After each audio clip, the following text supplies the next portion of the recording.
Welcome. Today we have Kathryn with us from Our Home Mortgage. We are going to be discussing Beginner's Guide to Mortgages. How to get pre-approved for a mortgage.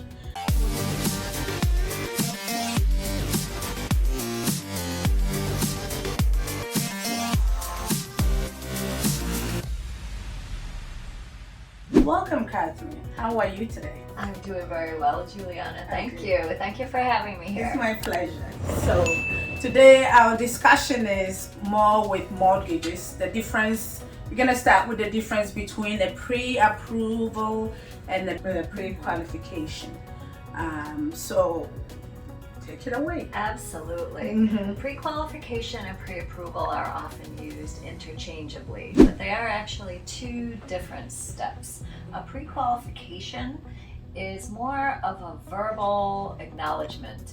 You come to me, tell me what your salary is, what you get paid each year, what some of your expenses are, and then I could possibly give you an estimate verbally that says, okay, you could probably afford a house in this price range. I don't like to do pre-qualifications. I think it's a disservice. So the way that I go is pre-approval all the way. And with that, it's very official. I will look at your pay stubs and consider your credit score and look at what your debts are. And in that regard, then I can pinpoint not just how much house you can afford, but a loan that's going to match up best for your financial status situation. Awesome. So before starting the pre-approval process, you want some documents, right? Yes. What are some of the documents that you would need from Okay. clients? Yes, very important to have your paperwork in order. What we look at are 30 days worth of pay stubs, your W-2 forms, and that's the form that you file with your income tax. So we typically look at 2 years of W-2s, or if you're self-employed, 1099 forms.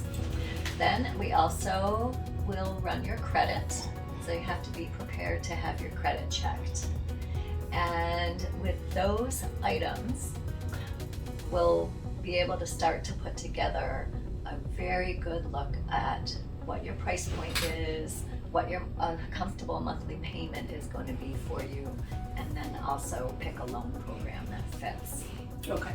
So if I hear you correctly, when we come to get pre-approval, you check our income, proof of income? Yes. Employment? Absolutely. Yes. Proof of assets? Assets. Yes. Credit history? Okay. Yeah. And can you explain a little bit more about what the debt to income ratio is? Sure. When you consider your income, of course, we all have debts. We all have bills that we pay. So for example, you pay rent, and maybe you have a car payment, and you have day-to-day grocery type expenses, those types of things.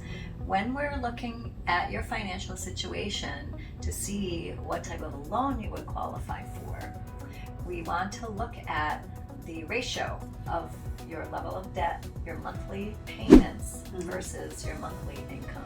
Okay. So it's payments versus income. If that ratio turns out to be greater than 50%, then you have some work to do. We wouldn't be able to offer you a pre-approval. Okay. But do some people get away with less than 50% in situations? What situations can one get away with less than 50% of that kind of ratio? Well, you do want a debt to income ratio less than 50%. Less than. Okay. Yes. On occasion, there may be a type of a program. If you have a strong down payment, for example, then we can look at going a little over a 50% debt to income ratio, but that's always an alert. Okay. Because we want to make sure that you have enough money for the rest of your life expenses. Awesome. So if one gives you all the paperwork and the information you need, how long does it take for you to get them a pre-approval? If I have all the documentation, I can issue a pre-approval within 3 business days, usually less. but unless there's a special type of loan that we need to look at, but usually 3 business days or less. That's awesome. Yeah. Okay, so the pre-approval obviously is the first step in getting a house. Absolutely. Yes. That's your ticket. Yes. That is your ticket to even going out to see homes. Right. I call it your check. Your check. Because when you go out shopping, Yeah. you want to make sure that you have a check or you have a credit card or you have money. Because you can't go to the store not with empty hands. You're right. So to start shopping, you have to have the check. And that's the pre-approval. I like that. Yeah. So you go and you look at things on the shelves. I like this, I don't like this. Oh yeah, I have the check. Boom, you have so much confidence that you can afford the things on the shelf. So pre-approval is almost always the first thing. But sometimes people come to us, they say, I want to see the house first before I get the pre-approval.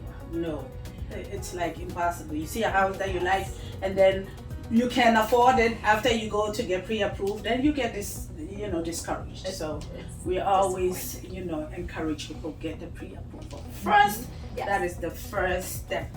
And hold your check in your hands with all the confidence and go buy your dream house. Yeah. That is the right way Anything to more do you it. want to add to No, this discussion?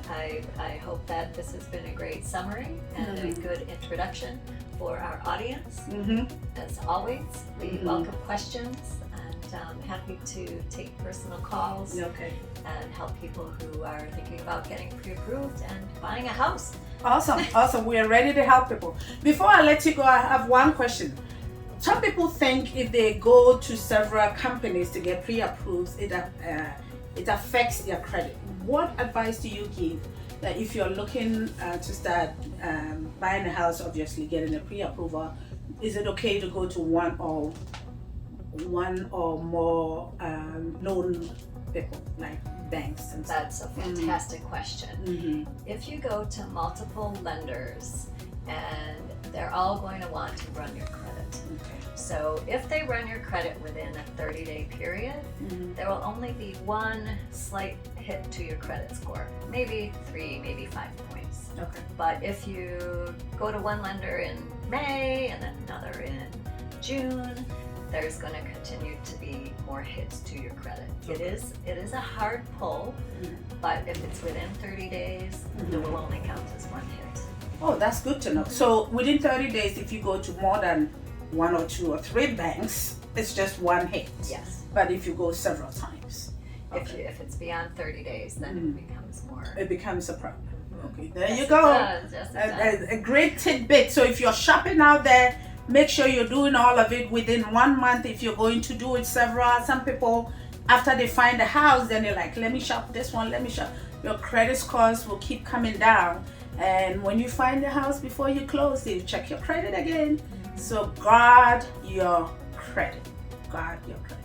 Yes. Okay. Yes. Do you have any more to tell our people? I think that's plenty for our first session. Awesome. So reach out to us. Remember to subscribe to our channel. We have new videos coming out every week. And thank you for coming to our channel. Thank you.